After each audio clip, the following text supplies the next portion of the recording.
एक बेटी का बाप हूं और ना भी होता तो शायद यही कहता कि जो समाज अपनी औरतों को इज्जत नहीं दे सकता उसे अपने आप को इंसानी समाज कहने का कोई हक नहीं है। Praise the lord. प्रभुंकर गौरव हो प्रिय ईश्वर लोक मैंने जो माने प्रथम करी आम चैनल को आसी प्रभु जीशु को गौरव सकाशे आम चैनल को सब्सक्राइब करंतु। यही समस्त वीडियो गुड़ी को अन्य भाई भौणी मान निकट को शेयर करंतु। प्रिय ईश्वर लोक मैंने गत 80 दिन धरी मणिपुर रे जो प्रकार हिंसाकांड चली ताहा वर्तमान पर्यंत मध्य शांत होई नाही। आउ सरकार मध्य एथिपाई कौनसी पदक्षेप नौ नाहांती।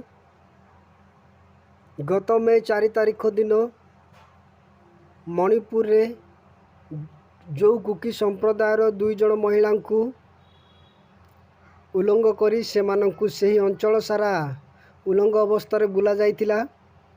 आउ सेमानंकु गोटे क्षेत्र को नहीं किछि लोक माने बलात्कार करथिले।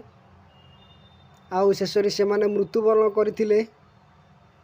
यह सारा भारत रे चांचल्य सृष्टि करिछि। आउ यह मानविकता उल्लंघनर एक ज्वलंत चित्र अटे।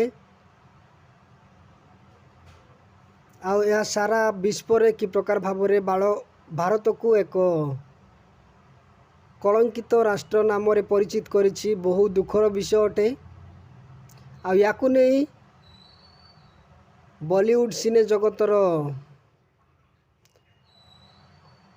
अभिनयकारी अक्षय कुमार से किछि प्रकाश करिसंती। दया करी आपण माने प्रथम ए वीडियोटी को देखंतु।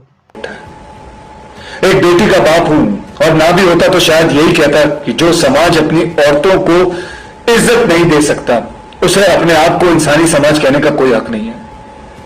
और सबसे ज्यादा शर्म की बात पता क्या है, कुछ लोग राह चलते किसी लड़की की हैरेसमेंट को भी जस्टिफाई करने की औकात रखते हैं। साले लड़की ने छोटे कपड़े पहने क्यों, लड़की रात में घर से बाहर गई क्यों? अरे शर्म करो यार। छोटे किसी लड़की के कपड़े नहीं, छोटे आपकी सोच है। भगवान न करे जो बेंगलोर में हुआ है वो कभी आपकी बहन आपकी बेटी के साथ हो। ये बदतमीजी करने वाले लोग किसी दूसरे प्लेनेट से नहीं है, ये हमारे यहां से ही है, आपके और मेरे जैसे घरों से ही है। हम सबके बीच में ही घूमते हैं ये दरिंदे। अभी भी वक्त है, सुधर जाओ। याद रखना, जिस दिन इस देश की बेटी ने पलट के जवाब दिया ना, हर वक्त तुम्हारी अकल ठिकाने आ जाएगी। अकल ठिकाने नहीं, सुधरोगे तो बात भूल जाओ, सीधा ऊपर सिधार जाओगे। प्रिय प्रभु को लोक माने आपण माने वीडियो माध्यम रे देखिले जे अक्षय कुमार मणिपुर हिंसा को नहीं से कि प्रकार भाव में प्रतिक्रिया रखिछंती।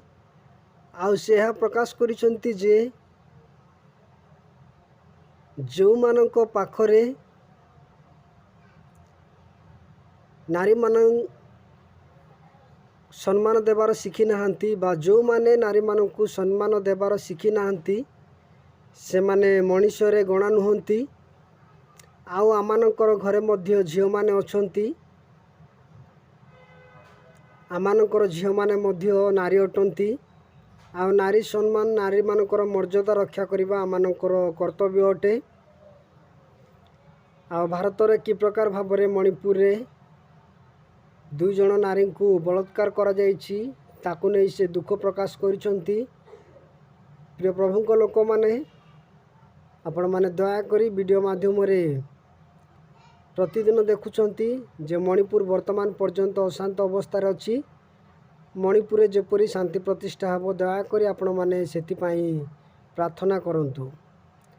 प्रभु वीडियो माध्यम रे प्रत्येक को आशीष प्रदान करंतु। धन्यवाद।